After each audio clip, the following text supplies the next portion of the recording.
Today is Friday, April 19th, and this is Citrus TV Now. I'm Achkar, and here are today's top stories.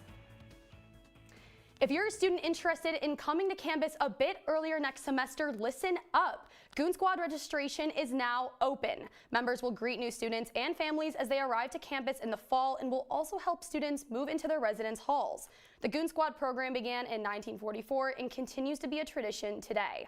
Registration closes on July 21st, and students can register by visiting the new student program's website. And for another campus update, SU Dining in the campus store will be moving to a cashless system starting in the fall. Students will only be able to pay with a credit or debit card or other contactless payment types. JMA Wireless Dome, along with parking and transportation services, have already moved away from using cash in response to the pandemic. SU is also encouraging students to use the Q's Cash service. And SU will present 5 honorary degrees at commencement in May. Hilton Alls, an award-winning journalist, will receive an honorary Doctor of Letters. Jim Boeheim, the Hall of Fame basketball coach, will receive a Doctor of Humane Letters for his work on and off the court. Joan Brodsky served on the National Museum and Library Sciences Board and will receive a Doctor of Letters. Her husband, Bill Brodsky, will receive a Doctor of Laws. Brodsky is a University Life trustee. Lynn Conway will receive a Doctor of Science. Conway is also a renowned computer scientist. And now, taking a look at the greater New York area, Governor Kathy Hochul is allocating millions of dollars in her proposed budget to prevent retail theft. She announced new legislation to try and stop people from stealing store merchandise. It's part of Hochul's larger effort to reduce crime in the state. Hochul wants to create a new criminal penalty on assaulting retail workers and classifying the theft as a hate crime. And in central New York, DeWitt is placing its police chief under suspension. Chase Bilodeau was placed on administrative leave with pay. The vote took place in a Town of DeWitt board meeting last night.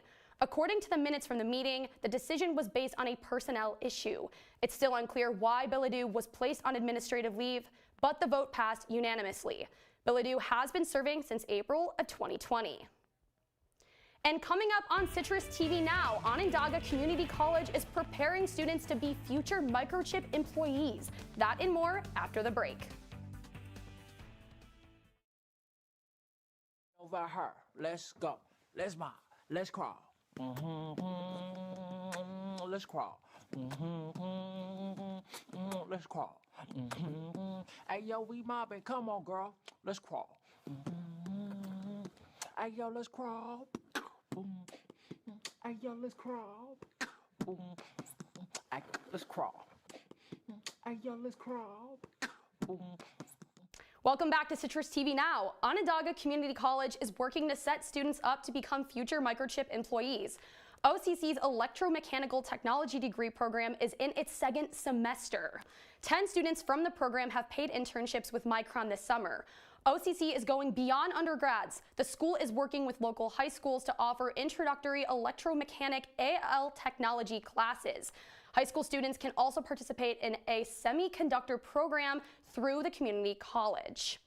And now, to the latest on Taylor Swift. Her newest album, called The Tortured Poets Department, was released at midnight, but it didn't stop there. Swift releasing an additional 15 songs at 2 a.m. The album, which Swift announced at the Grammys, features collabs with Post Malone and Florence and the Machine. Swift announcing on social media that she has, quote, written so much tortured poetry in the past 2 years. She also said, quote, and now the story isn't mine anymore, it's all yours. And I know our weather anchor Spencer Congel is also a Swiftie. We'll definitely continue this conversation after the show, but for now, Spencer, can you tell us a little bit about the weather that we're seeing today? Sure, Marie. It's raining like it has been all week, 61 degrees outside. Now it's kind of stopped. The rain has turned to more of a scattered showers kind of deal, but it is pretty windy. As we move later into this evening, we're seeing about the same thing, 50-degree temperatures. It's going to be rainy. Hopefully things are looking up next week. That's all I've got in weather for now. Jackson, what's coming up in News Live at 6?